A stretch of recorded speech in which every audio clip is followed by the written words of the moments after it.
नहीं नहीं डॉक्टर साहिबा, ऐसा कैसे हो सकता है? हमारी बेटी ने तो कभी आसमान तक नहीं देखा। आप ये क्या कह रही हैं? इसका तो चेहरा कभी सूरज ने भी नहीं देखा। कुछ इतनी बात मिसेस एहसन ने तेज सांसों और ऊंची आवाज में गुस्से से कहा। डॉक्टर जैनब ने गहरी सांस ली और बेगम एहसन और की बेटी नादिया को समझाने के लिए मुनासिब अल्फाज जोड़ने लगी। बेगम एहसन, आप बिल्कुल ठीक कह रही हैं। ऐसा ही होगा जैसा आप कह रही हैं। मुझे इसमें कोई शक नहीं कि आपकी छोटी बेटी बरसे प्यार है और आप अबू मेहताब तक से पर्दा करती हैं। लेकिन मेरा मसला ये है कि मुझे आपको हकीकत से आगाही देनी है। डॉक्टर जैनब खुद भी समझ रही थी कि ये किस कदर नाकाबिल यकीन सूरत हाल है, खसूसन इतने मौजूद और खानदानी लोगों के लिए तो कोई भी ऐसी वैसी बात सुनना मौत के बराबर है, जबकि बाद भी अपने ही पर्दे की पाबंद पैदे के लिए हो। डॉक्टर जैनब ने अल्ट्रासाउंड और यूरिन की रिपोर्ट पुरशान हाल माँ के सामने रख दी। अब इस मसले की तशखीस में कोई और कलाम न था। 14 साल बेटी साथ ही मुआयना वाले कमरे में बैठी उंगलियां रो रही थी और बे आवाज रो रही थी। डॉक्टर ने अंदरूनी दरवाजा खोलकर अंदर झांका और फिर वालदा को इशारा किया कि वो अपनी बेटी से मिल लें। डॉक्टर जैनब अपने ऑफिस में वापस आई और कुर्सी पर ढील सी गई। अफसोस और रेंज परेशान हाल वालदा के लिए हमदर्दी और क्या हुआ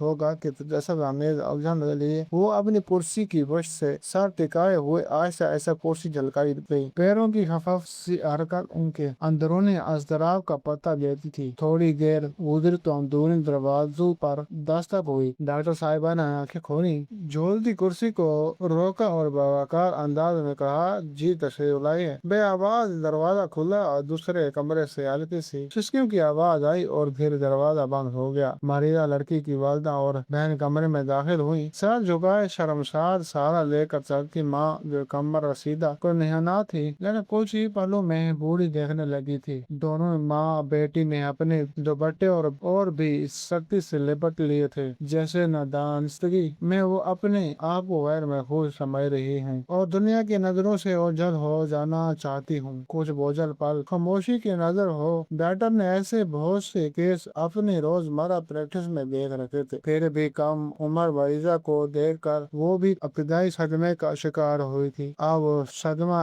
हल्का हो चुका था। डॉक्टर के अंदर के एहसास औरत पर इसके प्रोफेशनलिज्म ने गलबा पा लिया था। एक प्रोफेशनल के ये काम नहीं कि वो मरीजों के साथ रोने धोने लग जाए, बल्कि इस काम उनको सदमे से निकलने में मदद फराहम करना होता है। आखिरकार लड़की की वालदा ने हौसला किया और भाई हुई, लेकिन मजबूत आवाज में गोया हुई, डॉक्टर साहिबा, मेरे शोहर और ससुर का मुआशरे में निहायत तालीम याफ्ता मकान है। आज जानती हैं, मेरे ससुर इकबाल बेग साहब काउंसलर रहे हैं और मेरे शोहर एहसन बेग साहब इस दफा पार्टी टिकट पर इलेक्शन में खड़े हो रहे हैं। हमारे खानदान का मुआशरे में एक मकाम है। हम सब खुसूसन हमारे खानदान के मर्द ये जिल्लत बर्दाश्त नहीं कर पाएंगे। या तो वो अपने हाथों अपनी सिक्योरिटी का गला दबा देंगे या खुद अपने आप को खत्म कर लेंगे। ये कहते कहते मिसेज एहसन का सांस फूल गया। उन्हें मतलासी नजरों से इधर उधर देखा। डॉक्टर ने उन खामोशी नजरों का मतलब समझ लिया। वो उठी, रूम फ्रिज का दरवाजा खोला, ठंडे पानी का एक गिलास भरा और मिसेस एहसन के सामने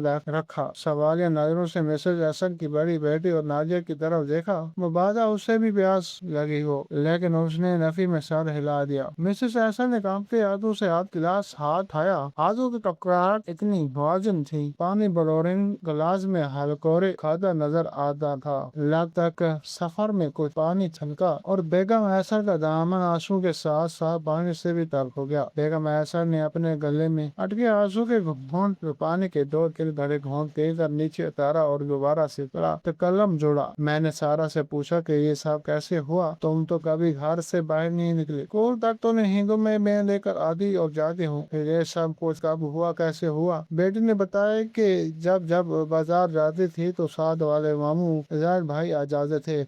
मिसेस एहसन के आंसू बेकाबू होकर सारू पर खड़ाने लगे। मेरे मामू के घर से मैं घर में नकाब लग गई। मैं अपने मामू को कहकर जाती थी कि मेरी बेटी अकेली है, बढ़ रही है, जरा ख्याल रखना, और मेरी मामू अपने बेटे को भेज देती थी कि जाओ बहन का ख्याल रखना, 7 साल पूरे कर बड़े हैं, बल्कि बड़े भी किया। 14 साल की मेरी बेटी और 16 साल का भांजा, तो हम तुम इन्हें बहन भाई सही समझते थे। मेरे भतीजे फरहान ने सारा को छेड़ा तो उसने मजामत की। उस वक्त मजामत करने पर फरहान ने कहा कि वो सारा से मोहब्बत करता है और उससे शादी करना चाहता है। ہے۔ ڈاکٹر نے فوراً اس بات میں سر ہلایا جیسے کسی مسئلے کا بہترین حل سوچ ہو گیا اور بولی، بہتر یہی حل ہے بیگم احسن، بچوں کی فوری شادی اس مسئلے کا بہترین حل ہے۔ بیگم احسن نے اپنا سر نفی میں بہت بے قراری سے جھکا دیا۔ یہ ممکن نہیں فرحان اور سارا بھی بہت کم عمر ہیں اور خاندانی مسائل ایسے ہیں کہ میرے شوہر کبھی بھی ہماری بیٹی کا رشتہ میرے بھائی کو نہیں دیں گے۔ آخر میں کیسے اپنی اتنی کم عمر بیٹی کی شادی کروا سکتی ہوں؟ احسن صاحب کو کیا کہہ کر راضی کروں گی؟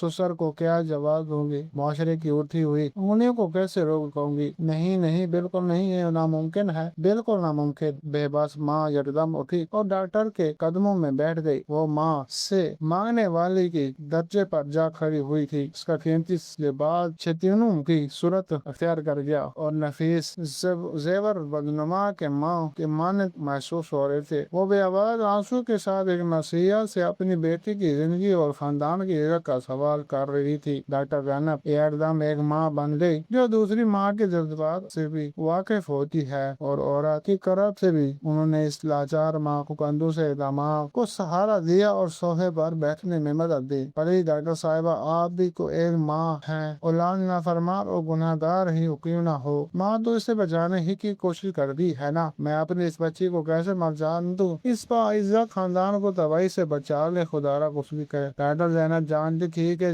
جا بغیر انہیں اس صورتحال کا سامنا کرنا پڑے گا۔ ہر دفعہ ایک کہانی ہوتی تھی، روتی دھوتی پردے ڈالتی ماں اور شکار ہوئی لڑکی۔ ڈاکٹر زینب نے ضمیر کی آواز پر لبیک کہا اور پردہ رکھنے کی فیصلہ کیا۔ ضروری ادویات اور ہدایات کے ساتھ انہوں نے روتی ہوئی ماں اور سہمی ہوئی مریضہ کو تسلی اور تشریح دے کر رخصت کیا۔ مریضہ کو رخصت کر کے ڈاکٹر زینب اپنی سیٹ پر بیٹھ گئی۔ باوجود اس کے وہ ایک پروفیشنل تھی اور ان کے سینے میں ایک احساس دردہ تھا۔ وہ افسردہ تھی اور قدرت کے اثاث پر حیران تھی۔ وہ جانتی تھی کہ یہ سب کچھ محض ایک واقعہ نہ تھا، یہ واقعات کا ایک تسلسل تھا۔ ان کی ذہن میں گزرے سال کے واقعات کی ریل چلنے لگی۔ پچھلے سال اس لڑکی کے والد نامور وکیل اور سیاستدان احسن بیگ ایک برقع پوش خاتون کے ہمراہ ڈاکٹر زینب کے پاس آئے تھے۔ احسن بیگ صاحب نے اس خاتون کا تعارف اپنی ایک دور پار کی عزیزہ کی حیثیت سے کروایا تھا اور کہا تھا کہ خاتون کے شوہر باہر ہوتے ہیں اور ان سے ایک سنگین بھول ہو گئی ہے، اب بہت پریشان ہے اور شرمندہ بھی ہے۔ ڈاکٹر زینب نے محترم وکیل صاحب کو عفو میں ہی انتظار کرنے کو کہا اور مریضہ کو کمرہ معائنہ میں لے دے۔ وہاں خاتون